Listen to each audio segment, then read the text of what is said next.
안녕하셨습니까? 이제 3월이 되었습니다.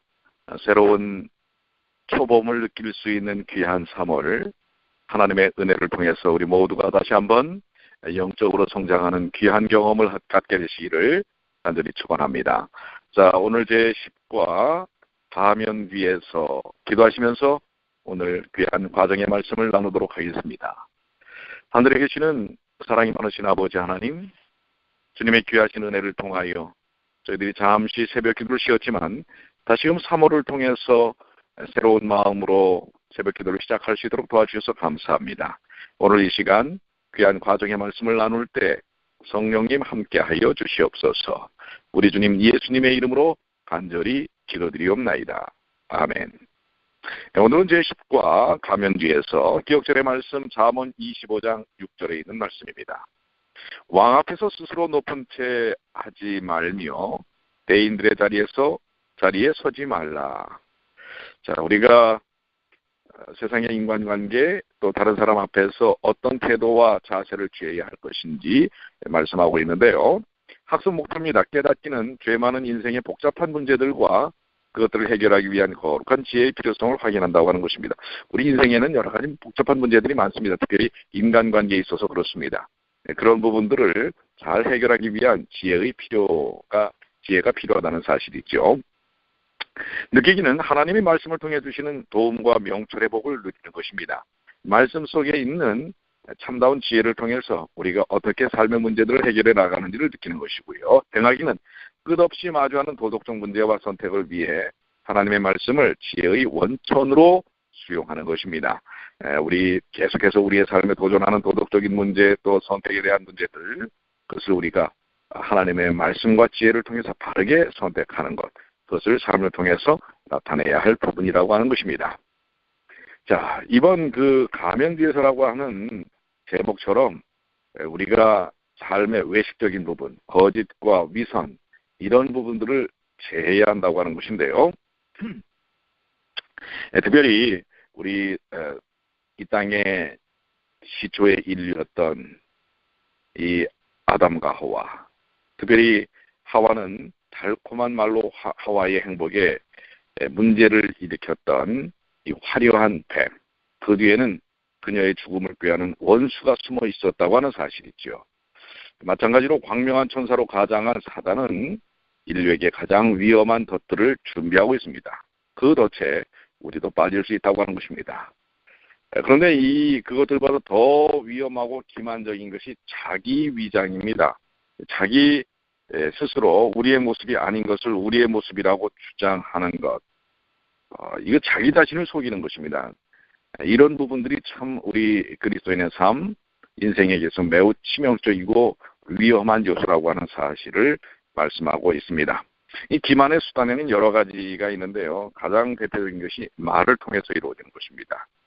잠언에서는 그래서 이 말에 대한 말씀을 참 많이 하고 계시는데요. 거짓말, 아첨, 가식적인 말, 또 추잡한 사상과 의도를 감추기 위한 아주 상냥하게 이렇게 표현되어지는 가식적인 위선적인 말들, 이러한 부분들에 대해서 우리는 바른 인생의 태도를 가져야 할 것입니다. 자, 그래서 우리의 혹시 삶 속에서도 우리가 우리 자신의 모습을 가면을 쓰고 있지 않는가, 또 많은 가면을 쓴 인생들이 우리에게 다가올 때 우리는 그 문제들을 어떻게 대해야 할 것인가, 상당히 중요한 지혜의 문제라고 생각이 되는데요. 첫째 날, 하나님의 신비입니다. 교훈으로 내려가시면 신비는 하나님의 본질이고요. 세상에는 아직 인간에게는 열려있지 않은 영역이 너무도 많다고 하는 것입니다. 제가 성지를 다녀오지 않았습니까? 새로운 세계가 있는 것을 또 볼 수가 있는 것입니다. 우리는 단지 이를 살피고 설명할 책임이 있는 것이죠. 자, 잠언 25장 2절로 3절에 보면 이를 숨기는 것은 하나님의 영화요 이를 살피는 것은 왕의 영화니라 라고 말씀을 하고 있어요. 자, 하나님의 영화와 임금의 영화의 차이점은 뭘까요? 하나님의 신비로운 본질과 그분을 온전하게 이해할 수 없는 인간의 능력에 한계가 있다고 하는 것입니다. 여기서 말씀하는 숨기다, 감추다라는 의미가 가지고 있는 히브리어의 그 원뜻은 구약성경에서 종종 유일신으로서의 하나님의 특징을 설명할 때 사용되었습니다. 이 말에서 신비라는 단어가 유래되는 것입니다. 하나님은 신비의 부분이십니다.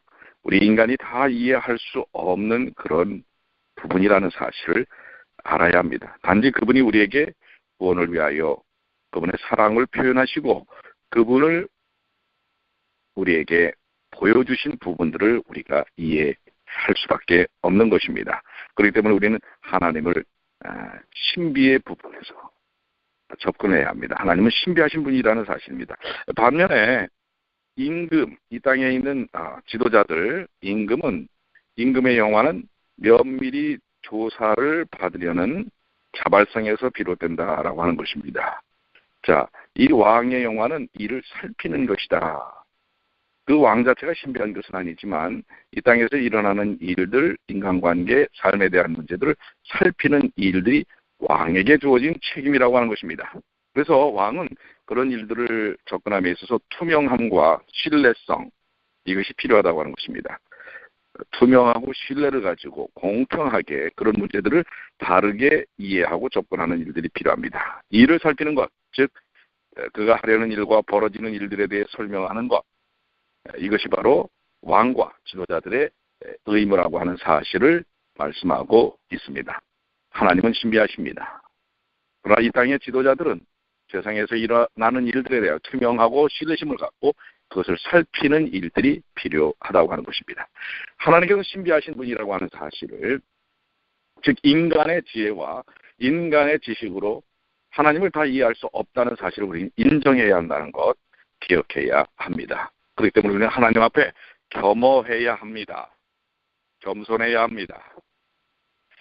자, 묵상으로 넘어가시면 우리가 하나님에 대해 다 알 수 없다면 왜 그분을 믿어야 합니까? 자, 하나님은 신비에 가려진 분이시죠. 우리가 하나님을 믿는 이유는 우리가 그분의 모든 것을 알기 때문이 아니라 단지 그분이 우리에게 보여주신 사랑을 알기 때문입니다. 모든 걸 다 알고 믿을 수는 없습니다. 그러나 우리에게 믿을 만큼의 귀한 신뢰와 사랑을 하나님은 보여주셨습니다. 그것을 믿는 것입니다. 그래서 요한일서 4장 16절에 하나님이 우리를 사랑하시는 사랑을 우리가 알고 믿었노니 하나님은 사랑이시라. 사랑 안에 거하는 자는 하나님 안에 거하고 하나님도 그 안에 거하시느니라. 하나님께서 보여주신 사랑만 갖고도 우리는 그분을 믿을 수밖에 없다는 것이죠. 그렇습니다. 그것이 또한 우리를 향한 하나님의 신비인 것입니다. 자, 적용입니다. 여러분의 눈에 이해할 수 없어도 믿고 순종해야 할 것 무엇입니까? 여러분 무엇을 통해서 믿음을 갖고 계시죠? 한번 삶을 통해서 적용해 보시기 되길 바랍니다. 둘째 날입니다. 지혜로운 줄 아는 미련한 자들. 참 이 제목이 재미있어요. 자기 스스로는 지혜로운 줄을 알지만 진짜는 미련한 자들이라고 하는 거죠. 교훈으로 내려가시면 하나님이 계시하시는 절대적인 진리를 수용하지 않고 상대주의를 주장하며 지혜로운 척하는 자들은 세상에 피해를 끼치는 미련한 자들이 되기 쉽다. 지금 뭐예요? 남의 얘기도 듣지 않고 자기 생각에만 갇혀 있는 사람입니다. 자기가 제일 똑똑하다고 생각하는 사람입니다. 그러면서 언제나 자기에게 절대적 진리를 의존하고 믿고 따르는 것이 아니라 자기의 주관적인 생각과 의식과 경험에 모든 것이 맞추어져 있습니다. 이것이 참 지혜로울 줄 아는 사람이지만 실제로는 미련한 사람이라고 하는 것이지요. 잠언 26장 11절로 12절에 보면 개가 그 토한 것을 도로먹는 것 같이 미련한 자는 그 미련한 것을 거듭 행하느니라. 내가 스스로 지혜롭게 여기는 자를 보느냐? 그보다 미련한 자에게 오히려 희망이 있느니라. 자, 이 개가 토해내고 먹는 아주 어리석은 짓거리를 하지요. 그런 것처럼 우리 인생들도 하지 말아야 할 일들을 참 반복하게 습관이 되어서 하는 경우들이 얼마나 많습니까? 이게 참 미련한 짓인데요. 그런데 더 미련한 것은 뭐라고요? 뭐라고 얘기하고 있습니까? 자기가 스스로 지혜롭다고 여기는 것만큼 미련한 짓이 없다고 하는 것입니다. 그렇기 때문에 자기가 스스로 지혜롭다고 하는 사람은 절대로 지혜를 받아들이지 않습니다. 그렇기 때문에 정말 미련 중에 최고의 미련인 것이죠. 우리는 어떻게 해야 합니까? 마음을 활짝 열어서 나는 연약하지만 특별히 하나님의 말씀을 통해서 하나님의 지혜를 얻고자 하는 자세가 필요하다고 하는 것입니다. 그래서 우리는 언제나 모든 해답이 우리에게 있지 않다는 사실을 인정해야 합니다. 우리에게 있지 않고 해답은 하나님의 말씀에 있고 하나님께 있다는 사실을 기억해야 할 것입니다. 참 우리 주변에나 아니 여러분들 우리는 어떻습니까? 내 스스로 내 것이 최고고 우리 자식들이 제일 잘 나가고 뭐 이런 이 미련함 속에 혹시 우리가 사로잡혀 있지 않습니까? 오늘 우리 이 말씀을 통해서 깊이 생각해 볼 부분들이 있다고 하는 것입니다. 묵상인데요. 여러분은 우리 삶에 절대적인 진리나 바꿀 수 없는 원칙이 얼마나 필요하다고 생각합니까? 자, 변하지 않는 진리. 하나님의 말씀이죠. 하나님의 사랑입니다. 그것에 대한 신뢰가 필요합니다. 우리는 사랑도 변하고 생각도 변하고 우리가 믿고 있는 신념도 변할 때가 있습니다. 그렇기 때문에 우리의 지혜의 근본과 삶의 기준이 우리 자신에게 맞춰져 있을 때 얼마나 그것은 어리석은 일인지 모른다고 하는 것입니다. 마음을 활짝 열고 하나님의 말씀, 하나님의 뜻, 하나님께서 말씀하시고자 하시는 그것이 무엇인지를 알고자 하는 노력이 필요하다는 사실이죠. 적용입니다. 하나님이 주신 절대적인 진리에 비춰볼 때 어리석음이 지혜로 둔갑한 일을 생각해 보십시오. 여러분은 그것을 어떻게 거부하겠습니까? 그렇습니다. 예, 많은 사람들이 이게 진짜 확실하다고 아주 자기 확신이 강한 사람들이 있습니다. 이런 부분들이 잘못된 지혜로 어리석은 지혜로 둔갑되어 있는 것입니다. 그렇기 때문에 조금 전에 우리가 말씀을 나눈 것처럼 자기중심적 상대적 의식 속에 이 패러다임, 생각, 고정관념에 박혀 있을 때 우리 정말 어리석음의 극치를 달릴 수밖에 없다고 하는 것이죠. 셋째 날입니다. 게으른 자들인데요. 자, 밑으로 내려가시면 일하지 않고 도전하지 않기 위해 핑계를 찾고 지혜로운 자의 의견에 귀를 닫고 진리를 배울 마음이 없는 사람들은 게으른 자의 범주에 속한다. 자, 여기 게으른 자의 범주, 게으른 자들이 어떤 사람인가? 일하지 않는 사람입니다. 또 두 번째는 도전하지 않기 위해 핑계를 찾습니다. 난 이러이러해서 할 수가 없습니다. 이러이러해서 이것은 우리가 가능하지 않습니다. 이런 핑계를 찾는 사람들이고요. 또 지혜로운 자의 의견에 귀를 닫는 것입니다. 다른 사람들의 얘기, 특별히 하나님의 말씀, 교회의 그 귀한 뜻들, 이것들을 다 귀를 닫고 있는 것입니다. 배울 마음이 없는 사람, 이것이 바로 게으른 자에 포함된다고 하는 사실입니다. 자, 잠언 26장 13절로 16절을 보시면 게으른 자는 그 손을 그릇에 넣고도 입으로 올리기를 괴로워하느니라. 이 참 얼마나 참 대단한 게으름입니까? 그릇 속에다 손을 넣고도요, 그것을 입에다 드는 것이 귀찮아가지고 안 먹는 것입니다. 근데 사실 요즘 그런 사람들 많죠. 알기가 귀찮아. 아주 귀찮아가 입에 붙어 있습니다. 그래서 요즘 귀차니즘이라는 말이 있어요. 얼마나 귀찮으면 그냥 누워가지고 말입니다. 꼼짝을 하지 않는 것입니다. 만사가 귀찮아 하는 것입니다. 가정에서도 교회에서도 또 직장에서도 그래서 요리저리 요령만 피우는 것입니다. 이런 사람들을 게으른 자라고 얘기합니다. 자, 여기 그 게으른 자의 말처럼 거리에 사자가 있을지도 모른다. 그러니까 나가지 않는 것입니다. 그렇다면 집에 머무르며 위험을 위롭시지 않는 것이 현명하다. 하지만 그렇게 함으로 우리는 삶에 제공되는 모든 기회들을 놓치게 된다고 하는 것입니다. 그렇습니다. 뭔가 도전이 필요한 것입니다. 인생은. 뭔가 도전하지 않으면 어떤 것도 접할 수가 없습니다. 감나무가 떨어지는 것을 기다리는 것만 갖고 되지는 않은데 그래도 기다리려고 한다면 어디서 기다려야 돼요? 집에서 기다려서는 감나무 떨어져서 감을 얻을 수가 없는 것입니다. 감나무 밑에 있어야 하는 것입니다. 자, 감나무 밑에 가야죠. 이번에 우리가 팔복교회를 갔는데요. 거기에 레몬 나무가 있었습니다. 근데 그 관리인들이 아주 노란 레몬이 너무 주렁주렁 달려 있어요. 그것을 따가라고 하는 것입니다. 근데 많은 사람들이 거기 있었는데 그냥 밑에서만 쳐다보고만 있는 사람들이 대부분이었어요. 근데 어떤 사람도 그 가지에 붙어서 막 흔들어대니까 떨어집니다.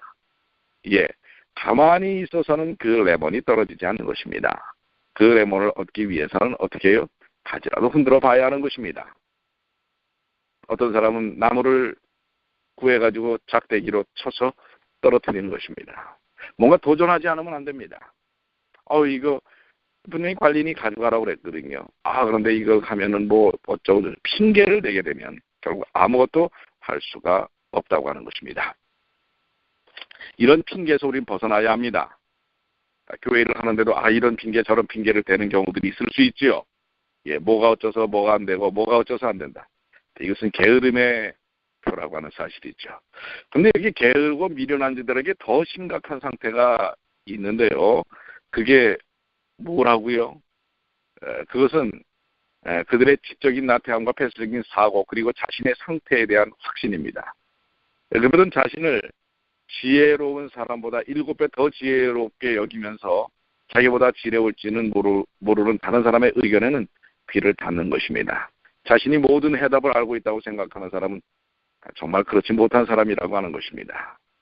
이 정말 심각한 것은 그런 자신의 상태를 뭐예요? 이 합리화시키는 것입니다. 그래서 자기가 갖고 있는 게으름을 뭐예요? 합당하게 바꾸는 것입니다. 자, 그리고 여기 15절에 있는 말씀처럼 음식을 그릇에 놓고도 손으로 들어올리지 않는 대단한 이 귀찮음. 여기서 벗어나지 않으면 우리는 어떤 변화도 발전도 꾀하기가 어렵다고 하는 것입니다. 묵상입니다.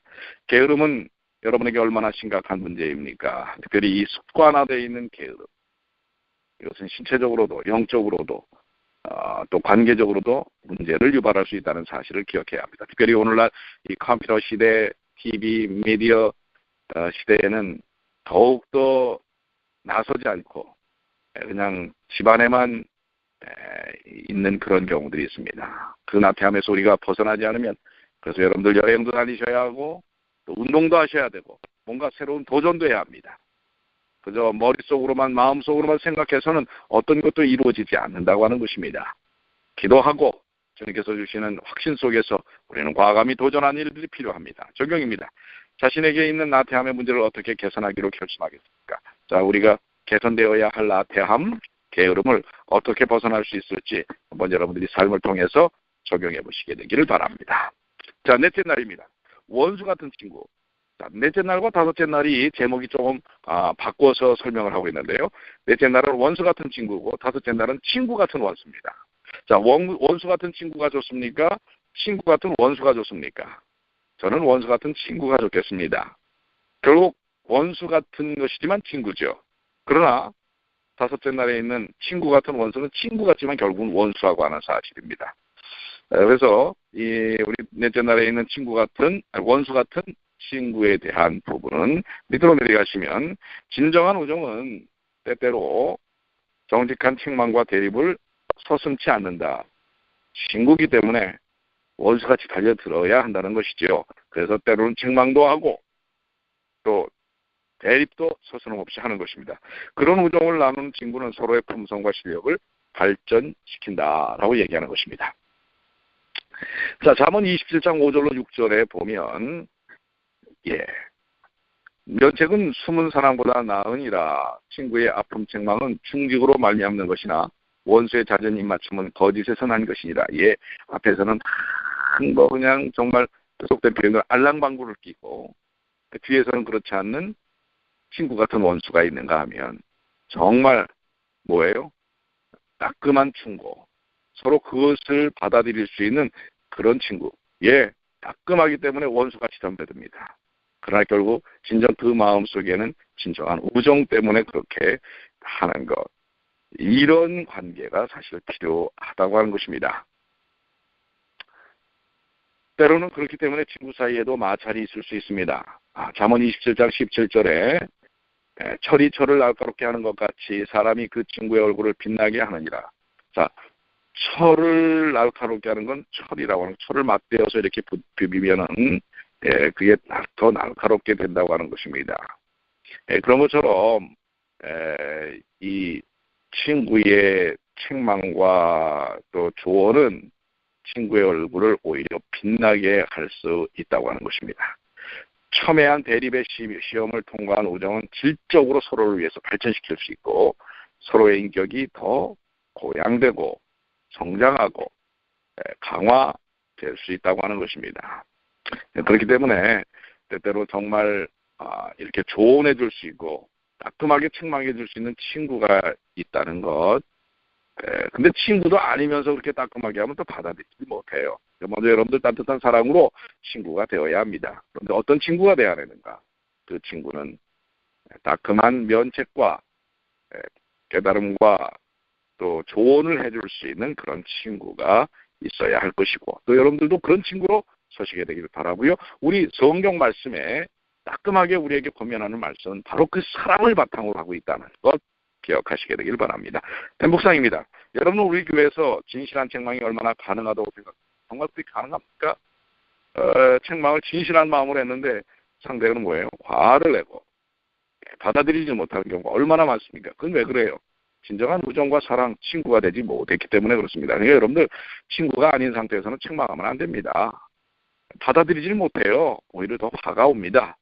그렇기 때문에 여러분들 먼저 중요한 것은 사랑의 관계를 통해서 친구가 되시는 일이고 또 그 친구들은 그냥 친구니까 항상 친구 편 해주는 게 아닙니다. 친구가 됐으니까 무조건 내 편이 돼야 돼. 이건 잘못된 우정입니다. 진짜 친구는 친구들에게 따끔한 바른 책망과 대립각을 서더라도 견책을 해줄 수 있고 또 격려해주고 조언해줄 수 있어야 된다는 것 우리가 기억해야 합니다. 적용입니다. 주님이 지금 친구를 통해 여러분을 강하게 책망하시고자 한다면 무엇에 관한 것일까요? 우리가 정말 바뀌어야 될 부분들이 있다면 무엇일까요? 생각해보고 우리의 삶에 도전이 필요합니다. 자, 다섯째 날 친구 같은 원수입니다. 참 조심해야 될 대상이 이런 사람들입니다. 친구처럼 보입니다. 참 앞에서는 아주 정말 잘합니다. 그러나 진짜는 뭐예요? 본심은 원수라고 하는 것입니다. 교훈입니다. 우리는 우리에게 대해 좋은 말을 다 믿어서는 안 된다. 때로 생각과 다른 말을 하는 사람들이 있다. 그리스도인들은 스스로 이런 죄를 멀리해야 된다. 바로 이게 죄라고 하는 것이죠. 생각과 다른 말을 하는 사람들. 앞에서는 정말 잘하지만 뒤에 가면서는 뒷담화를 하는 이런 인생이 여러분들이 되지 않게 되기를 바라고요. 여러분의 주변에 그런 사람들이 없게 되시게 되기를 바랍니다. 자, 잠언 26장 17절로 23절에 있는 말씀들을 여러분들이 쭉 보고 요약을 해보시면 잠언은 언어의 힘이라는 주제로 돌아와서 비방과 언쟁으로 야기되는 피해들을 다루고 있어요. 여러분들 다른 사람들을 비방하고 또 언쟁하는 것이 얼마나 나쁜 것인지를 알아야 합니다. 여러분의 면전에서 원수를 비방함으로 자신이 그대의 편이라고 믿게 하려는 사람들은 정말 숲 같은 자라고 하는 것입니다. 시커먼 거죠. 그게 뭐예요? 여러분에게 와서는 원수들을 막 비방을 하면서 난 당신 편이야. 근데 사실은 뭐예요? 다른 생각을 갖고 있는 사람들이 있을 수 있습니다. 그래서 여러분들 절대로 여러분에게 와서 다른 사람 욕하는 사람들, 특별히 여러분에게 좋지 않은 사람들의 이 욕을 해주는 사람들 경계해야 합니다. 이 사람 내 편이구나 하고 받아들이면 안 됩니다. 내 편이 아니라 그것은 사단의 편입니다. 그러니까 여러분들 절대로 또 다른 사람들 앞에서 그 사람과 관계가 좋지 않은 사람들의 험담하지 마십시오. 그건 큰 죄입니다. 여러분 자신도 친구 같은 원수가 되지 마시고 여러분 주변에 친구 같은 원수들을 두지 않게 되시기를 바랍니다. 여기 그리스도를 나타냄이라고 하는 책에 그리스도인이 하는 모든 것은 햇볕과 같이 투명해야 한다. 속과 같이 다 같아야 되고 따뜻해야 합니다. 그러니까 항상 찌그리고 이그리고 독살스럽고 이런 것으로 초지르거나라는 얘기가 아니에요. 겉과 속이 같으라는 얘기가 아닙니다. 그리스도의 사랑으로 따뜻함으로 같아야 한다고 하는 것입니다. 자, 사실 칭찬과 책망 무엇이 더 위험한가요? 어떤 면에서는 칭찬이 더 위험하다고 얘기하고 있습니다. 사탄은 모든 곳에 자기 자신을 밀어넣기 위해 활동하고 있다. 그는 친구들까지도 흩어놓고자 한다. 언제나 이야기하고 한담하고 거짓 증거를 하고 불목의 씨를 뿌리고 다툼을 일으키는 사람들이 있다. 그런 브로큰 메이커들이 있지요. 그 사람만 오면은 뭔가 이게 브로큰 됩니다. 하늘은 이런 부류의 사람들을 사탄의 가장 유력한 종으로 본다. 그러나 상처를 받은 사람은 성공적인 것처럼 보이는 그의 몇 가지 노력에 대하여 아첨하는 말을 듣고 칭찬하는 때보다 훨씬 위험이 적은 위치에 있다. 의견상, 외견상 친구들의 칭찬이 책망보다 더 위험하다. 칭찬이 책망보다 더 위험하다는 것. 예, 칭찬은 뭐 돌도 춤추게 한다고, 고래도 춤추게 한다고 그러죠. 돌이 아니라. 고래도 춤추게 한다고 하지만 그 마음의 신 중에 순결함이 없는 칭찬은 오히려 더 위험하다는 것. 그렇기 때문에 여러분들 칭찬을 기대하지 마세요. 여러분 스스로가 칭찬을 하는 역할을 해야지. 칭찬은 고래도 춤추게 합니다. 목사님 왜 칭찬 안 합니까? 장로님 왜 칭찬 안 해주십니까? 나 칭찬받을 일 했잖아요. 이렇게 포커스가 맞춰지면 안 됩니다. 오히려 여러분들이 장로님도 칭찬하시고 목사도 칭찬하시고 그렇게 하라는 얘기예요. 여러분이 칭찬 받으려고 하라는 얘기가 아니라 여러분 스스로가 다른 사람에게 칭찬하시라는 얘기입니다. 근데 그 칭찬이 외식적인 칭찬이 아니라 또 어떤 목적을 갖고 하는 칭찬이 아니라 순결하고 순전한 칭찬이 되어야 친구 같은 원수가 아니라 원수 같은 친구가 될 수 있다고 하는 것 기억하시게 되기를 바랍니다. 자, 우리 이 본 주제의 제목이 가면 뒤에라고 하는 것입니다. 사람들은 때때로 자신의 본질적 모습을 여러 가지로 다 가려놓고 겉에 나타나는 모습만 보여주려고 합니다. 혹시 우리도 그렇지 않았습니까? 오늘 하나님의 지혜의 말씀을 통해서 우리의 본질적 모습이 그리스도를 닮고 그리스도의 향기를 드러내는 그러한 삶이 되시기를 간절히 소망합니다. 여러분의 생애 속에 하나님의 모습과 하나님의 역사하심이 함께하시게 되기를 간절히 축원합니다. 기도하시겠습니다. 아버지 하나님, 혹시 저희들이 거짓 위선 이러한 가면을 쓰고 살았는지 모릅니다. 또 혹 저희 주변에 이런 가면을 쓰고 다가오는 사람들이 있는지 모릅니다. 오늘 그 모든 것 먼저 저희 자신이 가면을 벗게 하여 주시고 또 저희 주변에 가면을 쓰고 다가오는 사람들을 때때로 믿음으로 경계하게 하여 주시옵소서. 아버지시여, 오늘도 주님을 닮기를 원합니다. 주님을 따라가기를 원합니다. 주님 인도하여 주시옵소서. 저희들의 모든 생애가 예수 그리스도의 아름다운 모습을 드러내기를 원합니다. 인도해 주시고 육신적으로 공고한 이 삶의 문제들을 갖고 있는 사람들, 풀어야 할 숙제들을 짊어지고 있는 주님의 귀한 자녀들, 오늘도 주님께서 주님의 귀하신 능력의 손길로 해결하셔서 그들의 모든 삶에 온전한 기쁨과 평안이 넘